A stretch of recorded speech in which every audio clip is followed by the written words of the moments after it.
আসসালামু আলাইকুম রহমতুল্লাহ বারাকাতুহু। বন্ধুগণ, আমার সংগঠনের নাম প্রতিবাদী খণ্ড সারা বাংলা।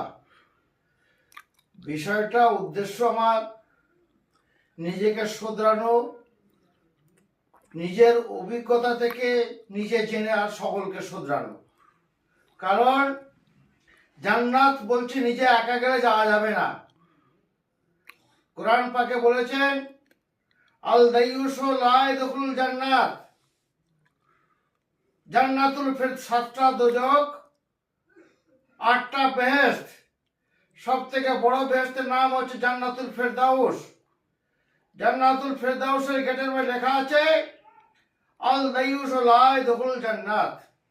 দাইয়ুসটা জান্নাতে প্রবেশ করতে পারবে না। দাইয়ুসটা কে বলছেন? দায়িত্ব হলো উনি নিজে জান্নাতে যাব, পরিবার বর্গ, আশেপাশে কাছের লোক কাউকে বলেনি। ইনি হচ্ছে দায়ুস। তার সঙ্গে সঙ্গে একটা বলি, আমরা অজানা তথ্য আমাদের কাছে আছে।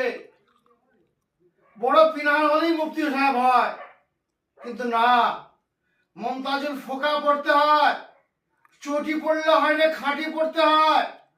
তিরমিজি, বুখারী, আবু দাউদ খাঁটি পড়তে হয়। সচরাচর মুমতাজুল মুহাদ্দিসিন না করলে খাঁটি পড়তে পারে না। একটা 4টে 5টা 8টা 10টা কপিয়া কোরআন শরীফের মতন।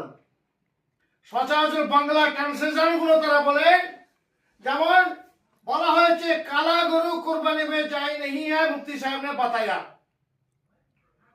सब आदमी को बता दिया कि काला गरु कुर्बानी जायज नहीं है। एक आदमी काला गरु खरीद के लेके आता था। सब आदमी बोला अरे मुफ्ती साहब ने बताया। पर नहीं, इतना दिन चल रहा, चलो मुफ्ती साहब के पास गया। लेकिन बोला भाई हम लोग तो रंग में काला नहीं बोला, कान में काला बोला।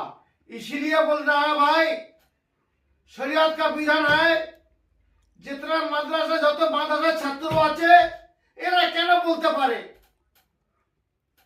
শওকত আলী মোহাম্মদের মতন ছাত্রের সঙ্গে বক্তব্য রেখে দিয়ে থাইসে মারা গেলেন।